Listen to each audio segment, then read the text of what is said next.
माता की, भारत माता की आवाज पहाड़ी के उस पार सुनाई देनी चाहिए।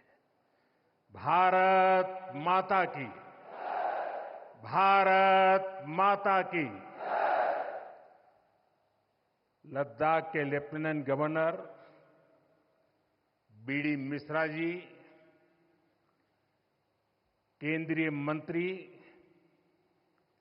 Sanjay Seth, chief of defence staff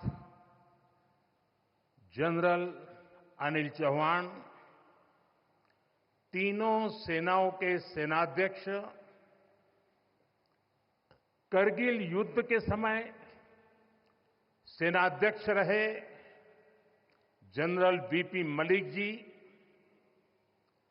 पूर्व सेनाध्यक्ष जनरल मनोज पांडे जी, वीरता पुरस्कार प्राप्त सेवारत और सेवानिवृत्त सैनिकों, करगिल युद्ध के बहादुर वीरों की माताएं, वीर नारियां और उनके समस्त परिजन, सेना के बहादुर जवानों और मेरे प्रिय देशवासियों, आज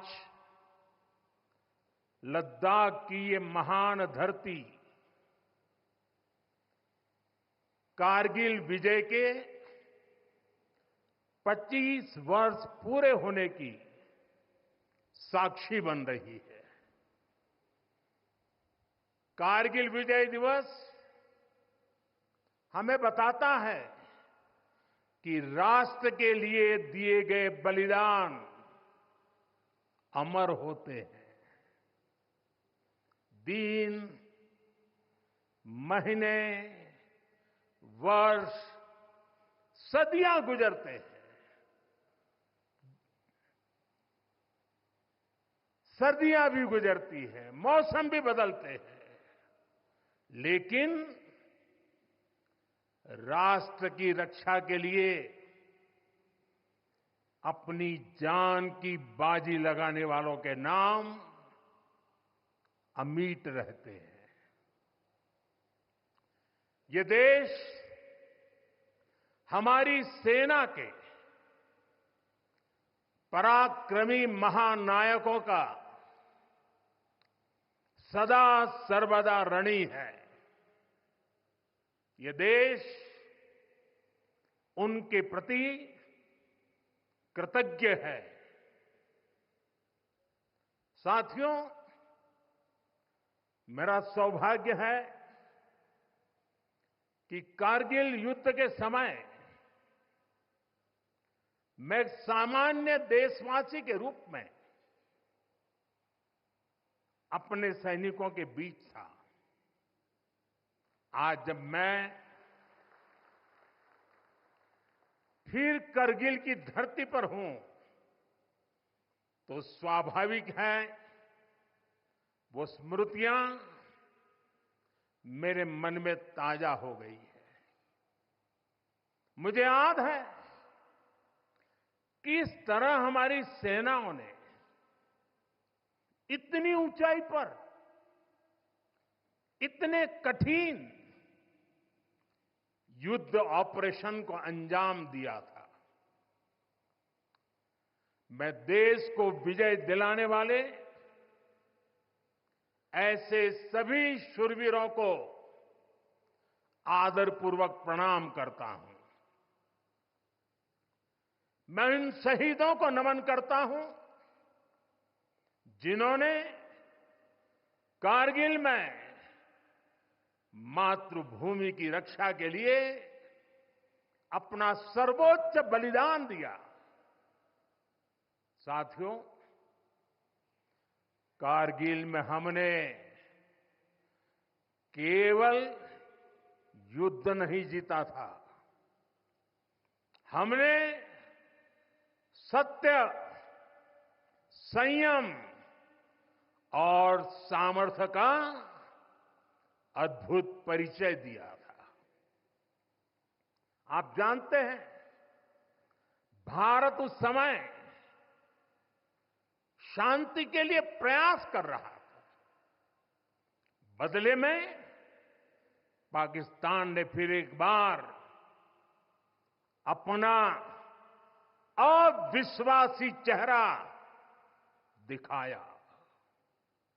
लेकिन सत्य के सामने असत्य और आतंक की हार हुई। साथियों, पाकिस्तान ने अतीत में जितने भी दुष्प्रयास किए, उसे मुंह की खानी पड़ी है। लेकिन पाकिस्तान ने अपने इतिहास से कुछ नहीं सीखा है। वो आतंकवाद के सहारे, प्रॉक्सी वॉर के सहारे अपने आप को प्रासंगिक बनाए रखने का प्रयास कर रहा है। लेकिन आज जब मैं उस जगह से बोल रहा हूं जहां आतंक के आकाओं को मेरी आवाज सीधे सुनाई पड़ रही है, मैं आतंकवाद के इन सरपरस्तों को कहना चाहता हूं कि उनके नापाक मंसूबे कभी कामयाब नहीं होंगे।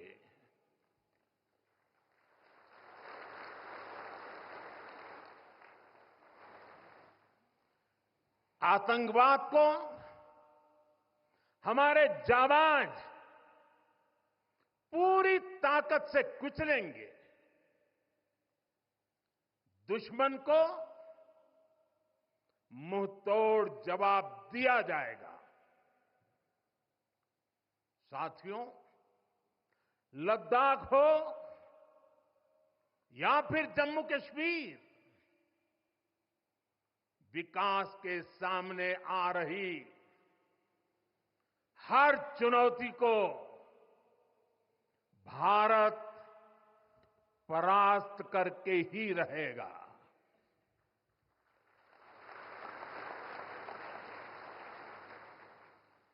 कुछ ही दिन बाद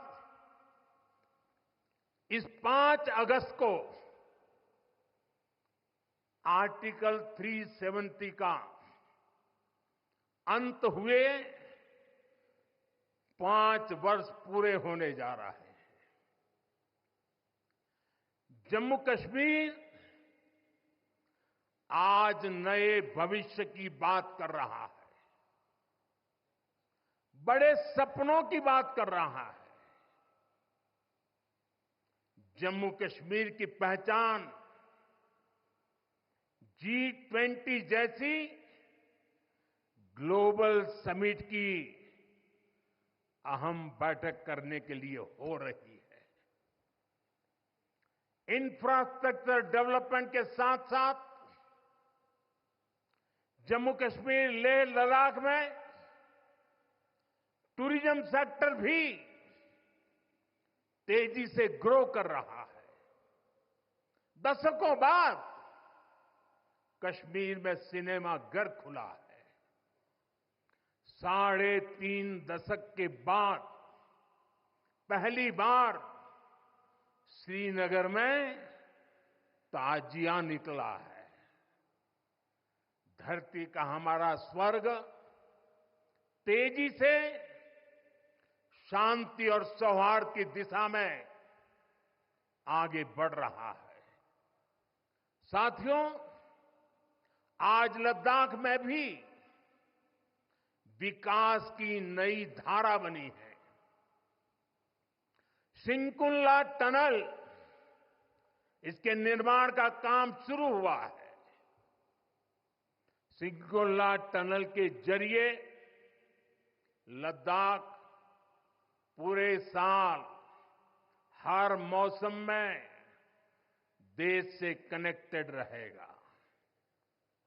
ये टनल लद्दाख के विकास और बेहतर भविष्य के लिए नई संभावनाओं का नया रास्ता खोलेगी।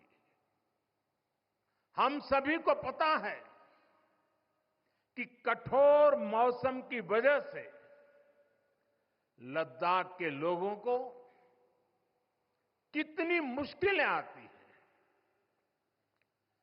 शिंकुंतला टनल के बनने से ये मुश्किलें भी कम होगी। मैं लद्दाख के मेरे भाई बहनों को इस टनल का काम शुरू होने के लिए विशेष बधाई देता हूं। साथियों, लद्दाख के लोगों का हित हमेशा हमारी प्राथमिकता रहा है। मुझे याद है कोरोना के समय में करगिल क्षेत्र के हमारे कई लोग ईरान में फंस गए थे। उन्हें वापस लाने के लिए मैंने व्यक्तिगत स्तर पर काफी प्रयास किए।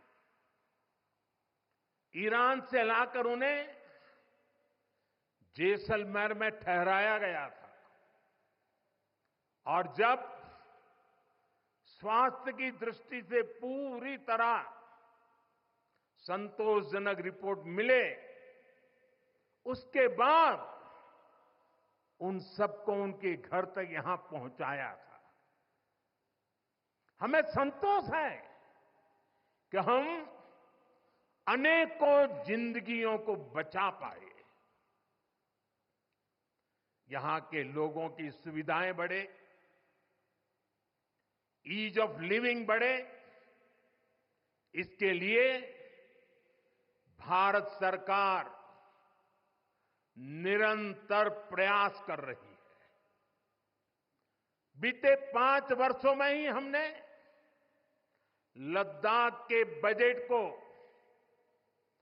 1100 करोड़ से बढ़ाकर 6000 करोड़ रुपए कर दिया है। यानी करीब करीब 6 गुना की वृद्धि। ये पैसा आज लद्दाख के लोगों के विकास में, यहां सुविधाएं बढ़ाने में काम आ रहा है। आप देखिए, सड़क, बिजली, पानी, शिक्षा, पावर सप्लाई, रोजगार, लद्दाख में हर दिशा में दृश्य भी बदल रहा है, परिदृश्य भी बदल रहा है।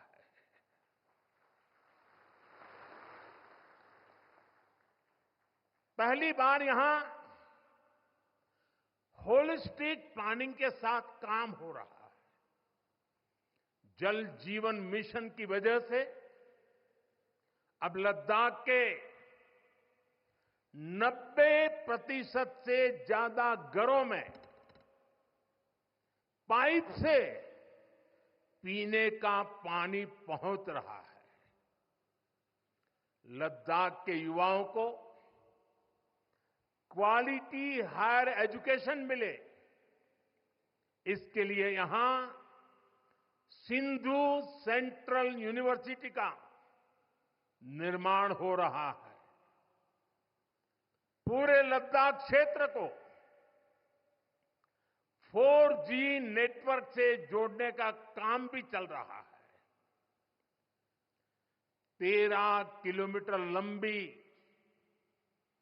जोजिला टनल का काम भी जारी है। इसके वजन बनने से नेशनल हाईवे नंबर 1 पर भी ऑल वेदर कनेक्टिविटी हो जाएगी। साथियों, हमने देश के सीमावर्ती क्षेत्रों में विकास के असाधारण लक्ष्य तय किए हैं। चैलेंजिंग टास्क को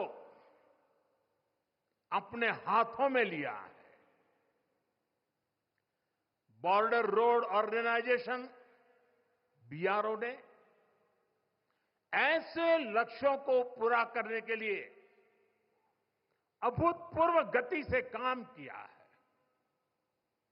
बीआरओ ने पिछले 3 साल में ही 330 से ज्यादा इंफ्रास्ट्रक्चर प्रोजेक्ट पूरे किए हैं।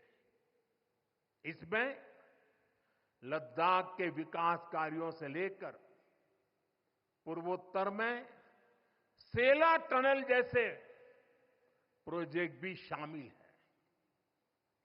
मुश्किल टेरेन्स में विकास की एक गति नए भारत की क्षमता और दिशा दोनों दिखाते हैं। साथियों, आज की वैश्विक परिस्थितियां पहले से अलग है। इसलिए हमारी सेनाओं को हथियारों और उपकरणों के साथ साथ कार्यशैली और व्यवस्थाओं में भी आधुनिक होना चाहिए। इसलिए देश दशकों से डिफेंस सेक्टर में बड़े रिफॉर्म्स की जरूरत महसूस करता रहा था। सेना स्वयं वर्षों से इसकी मांग कर रही थी, लेकिन दुर्भाग्य से पहले इसे उतना महत्व नहीं दिया गया। बीते 10 वर्षों में हमने डिफेंस रिफॉर्म्स को रक्षा क्षेत्र की पहली प्राथमिकता बनाया है।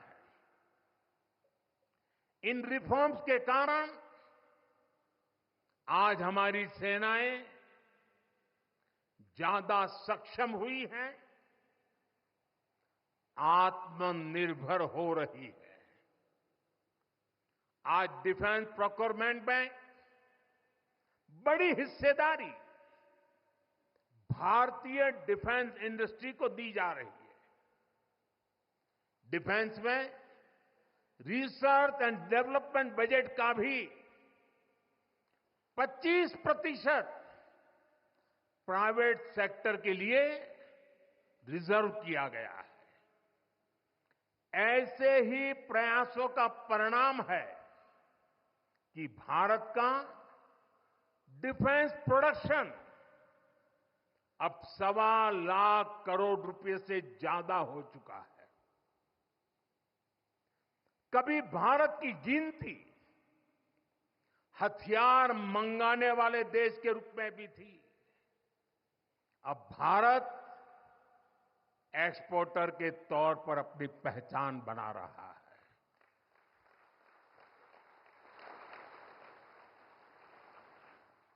मुझे खुशी है कि हमारी सेनाओं ने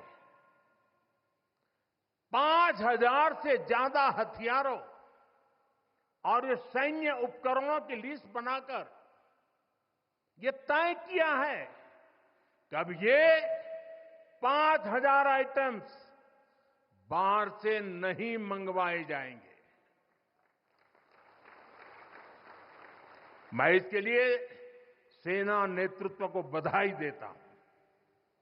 साथियों, डिफेंस सेक्टर में रिफॉर्म्स के लिए भी भारत की आर्म्ड फोर्सेस की सराहना करना चाहता हूं।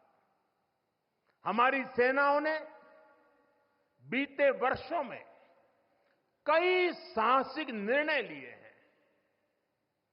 सेना द्वारा किए गए जरूरी रिफॉर्म्स का एक उदाहरण अग्निपथ स्कीम भी है। दशकों तक संसद से लेकर अनेक कमेटी तक में सेनाओं को युवा बनाने पर चर्चाएं होती रही है। भारत के सैनिकों की औसत आयु, एवरेज एज, ग्लोबल एवरेज से ज्यादा होना, ये हम सबकी चिंता बढ़ाता रहा है। इसलिए ये विषय बरसों तक अनेक कमिटियों में भी उठा, लेकिन देश की सुरक्षा से जुड़ी इस चुनौती के समाधान की पहले इच्छा शक्ति नहीं दिखाई गई। शायद कुछ लोगों की मानसिकता ही ऐसी थी कि सेना मतलब नेताओं को सलाम करना, परेड करना। हमारे लिए सेना मतलब 140 करोड़ देशवासियों की आस्था। हमारे लिए सेना मतलब 140 करोड़ देशवासियों की शांति की गारंटी। हमारे लिए सेना मतलब देश की सीमाओं को सुरक्षा की गारंटी। अग्निपथ योजना के जरिए देश ने इस महत्वपूर्ण सपने को एड्रेस किया है। अग्निपथ का लक्ष्य सेनाओं को युवा बनाना है। अग्निपथ का लक्ष्य सेनाओं को युद्ध के लिए निरंतर योग्य बनाए रखना है।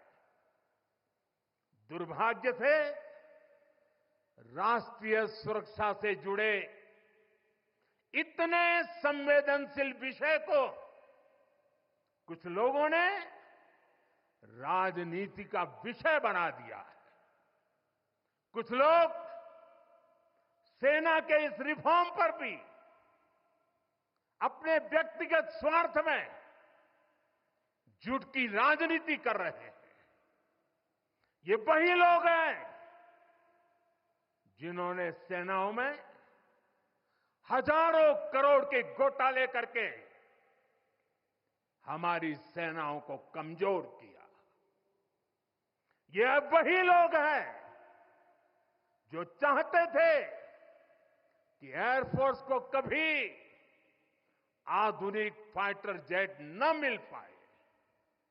ये वही लोग हैं जिन्होंने तेजस फाइटर प्लेन को भी डिब्बे में बंद करने की तैयारी कर ली थी। साथियों, सच्चाई ये है कि अग्निपथ योजना से देश की ताकत बढ़ेगी और देश का सामर्थ्यवान युवा भी मातृभूमि की सेवा के लिए आगे आएगा। प्राइवेट सेक्टर और पैरामिलिट्री फोर्सेस में भी अग्निवीरों को प्राथमिकता देने की घोषणाएं की है। मैं तो हैरान हूं, कुछ लोगों की समझ को क्या हुआ है, उनकी सोच को क्या हो चुका है। ऐसा भ्रम फैला रहे हैं कि सरकार पेंशन के पैसे बचाने के लिए ये योजना लेकर आई है। मैं जरा ऐसे लोगों की सोच से शर्म आती है, लेकिन मैं ऐसे लोगों से पूछना चाहता हूं, जरा कोई मुझे बताए, आज मोदी के शासनकाल में जो भर्ती होगा, क्या आज ही उसको पेंशन देना है क्या? उसको पेंशन देने की नौबत 30 साल के बाद आएगी और तब तो मोदी 105 साल का हुआ होगा और तब न भी मोदी की सरकार होगी। क्या मोदी जब 105 साल का होगा, 30 साल के बाद जो पेंशन बचेगा, उसके लिए मोदी ऐसा राजनीतिक है जो आज गाली खाएगा? क्या तर्क दे रहे हैं? लेकिन साथियों, मेरे लिए दल नहीं, देश सर्वोपरि है।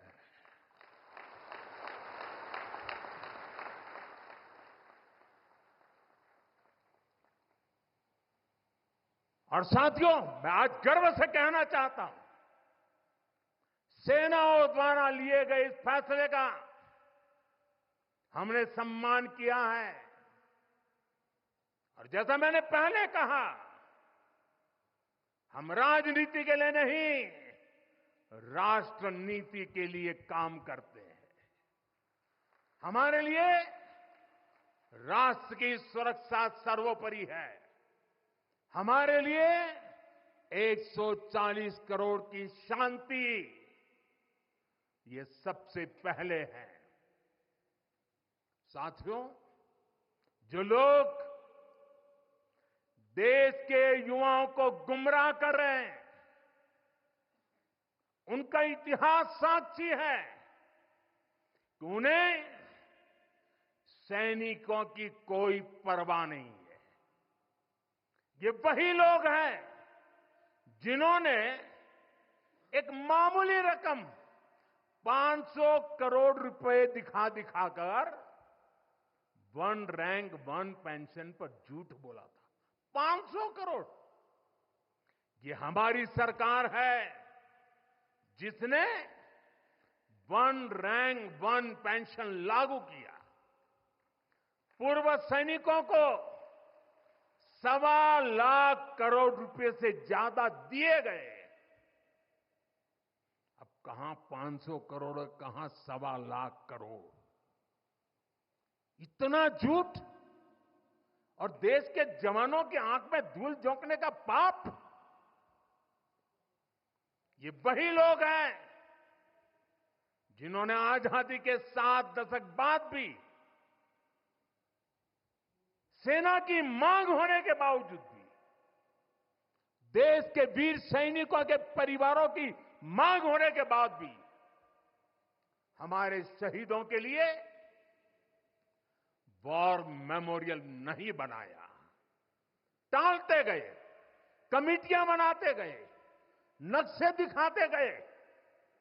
ये वही लोग हैं जिन्होंने सीमा पर तैनात हमारे जवानों को पर्याप्त बुलेट प्रूफ जैकेट्स भी नहीं दी थी। और साथियों, ये वही लोग हैं जो करगिल विजय दिवस को भी नजरअंदाज करते रहे। ये तो देश की कोटि कोटि जनता के आशीर्वाद है कि मुझे तीसरी बार सरकार बनाने का मौका मिला और इसलिए आज ये महत्वपूर्ण ऐतिहासिक घटना का हम पुण्य स्मरण कर पा रहे हैं। वरना अगर वही आ जाते तो इस युद्ध विजय की इस तारीख को याद नहीं करते। साथियों, कारगिल की विजय ये किसी सरकार की विजय नहीं थी। कारगिल की विजय ये किसी दल का विजय नहीं था। ये विजय देश की थी। ये विजय देश की विरासत है। ये देश के गर्व और स्वाभिमान का पर्व है। मैं एक बार फिर 140 करोड़ देशवासियों की तरफ से मेरे वीर जवानों को श्रद्धापूर्वक नमन करता हूं। सभी देशवासियों को पुनः एक बार कारगिल विजय के 25 वर्ष की शुभकामनाएं देता हूं। मेरे साथ बोलिए, भारत माता की।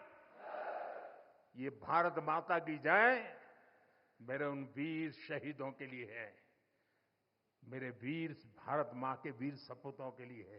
भारत माता की, भारत माता की, भारत माता की। बहुत बहुत धन्यवाद।